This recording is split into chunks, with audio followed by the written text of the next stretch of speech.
The theater was built in 1905. It operated until 1958, and during that time, it was a cultural center for the city. But this was also a southern city, and so that cultural center was a segregated space.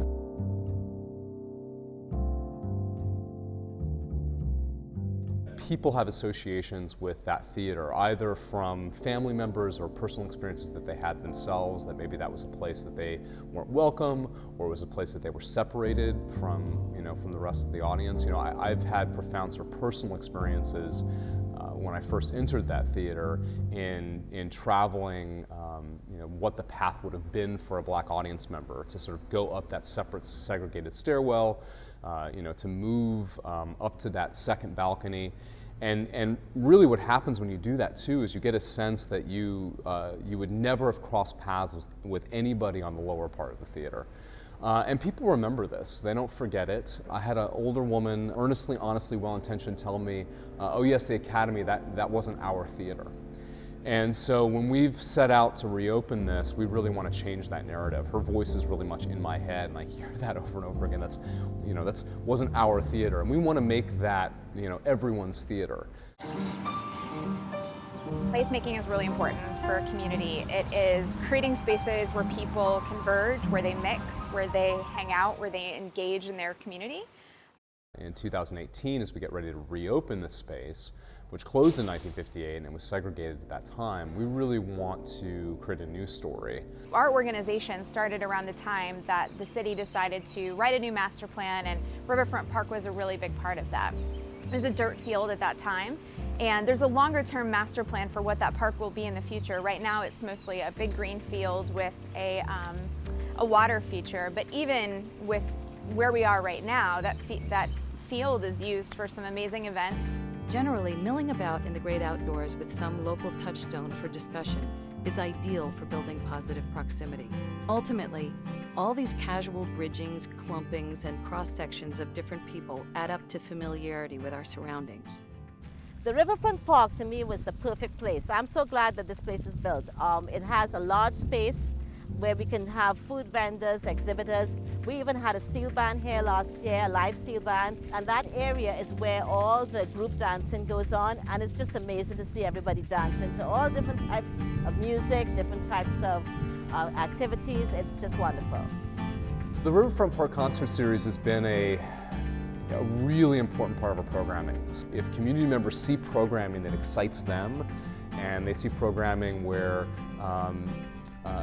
they see themselves on stage, that can make a big difference for them.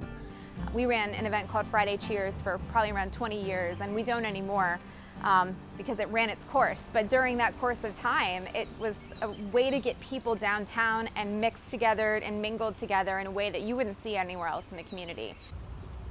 The success of a city is not in the achievement of homogeneity, it's in the peaceful coexistence of its heterogeneous groups.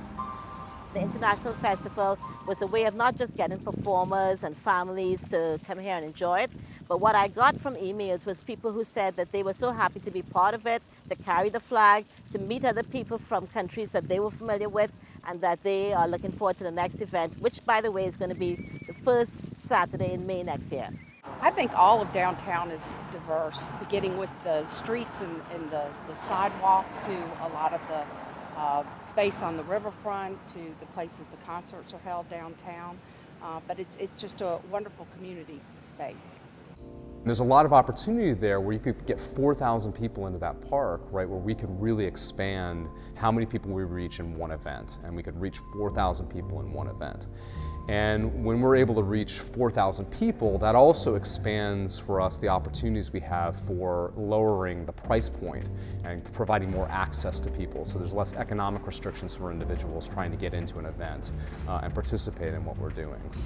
But even when there aren't events in that park, just the fountain that's down there, you see kids playing from all walks of life. Right now it's a little bit of a playground. In those spaces are where people come together and they actually have something in common. And right now, I think in our country and in our community, when we can find those common spaces, which are sort of equalizers, I think it's a really beautiful thing.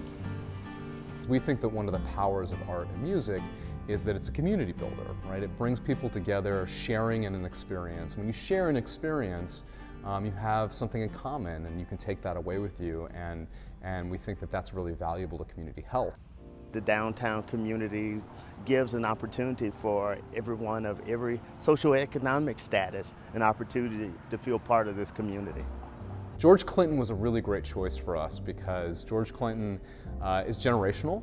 So he stretches across a wide set of generations, both from the 1970s when he was in his heyday, or for somebody like me who was introduced to his music because Dr. Dre was using it, in his work. We had the most diverse crowd I have ever seen assembled in the city of Lynchburg that night in the park. And it was harmonious, and it was there was celebration in it, and people gathering together to hear live music with one another. We had a group from WNRN, who is an independent radio station based out of Charlottesville, here in town that night. And they were really reflective on how odd this was in Charlottesville that same night to have these white supremacists sort of gathering in their city.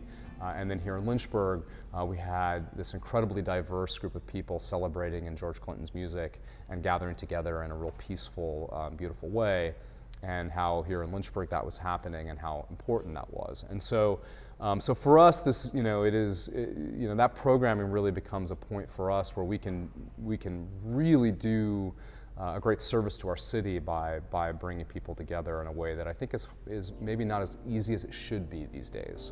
On Saturdays and Sundays, it is packed down there because you can go down with your family, hop on the trail, take a 6-mile bike ride, go for a run, go for a walk, and then you can reconvene, grab a beer, grab a bite to eat, grab an ice cream cone, hang out in the park and go home. Businesses down there are now working together and taking advantage of that. So on every Tuesday night during the summer, there's Pints After Pedals. The Bike Shop and Water Dog on the River have teamed up to create this fantastic way for people to get together. They don't know each other. If you just moved here and you have no idea how to meet people, go grab a bike, take a bike ride with strangers and have a beer. What a great way to get involved in the community. So I think that's a really beautiful asset to Lynchburg as well. A rich legacy of safe and healthy kids, beautiful parks, and contented citizens is, after all, the true wealth of a city.